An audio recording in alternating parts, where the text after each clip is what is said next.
Pinoy, lasang Pinoy, ibang serbisyong Pinoy. Bacolod chicken, inasal. Lutong Pinoy, lasang Pinoy, ibang serbisyong Pinoy. Bacolod chicken, inasal. Lutong Pinoy, lasang Pinoy, ibang serbisyong Pinoy. Bacolod chicken. Yes, actually po dito sa Tokyo po, kami po yung kauna-unahang may inasalan po.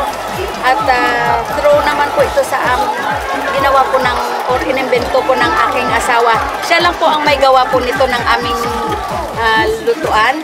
Nagpapasalamat po kami sa inyong pagsuporta po sa amin at para sa susunod pa pong mga taon. Lutong Pinoy, lasang Pinoy, ibang serbisyong Pinoy. Bacolod chicken, inasal. Lutong Pinoy, lasang Pinoy, ibang serbisyong Pinoy. Bacolod chicken, inasal. Lutong Pinoy, lasang Pinoy, ibang serbisyong Pinoy.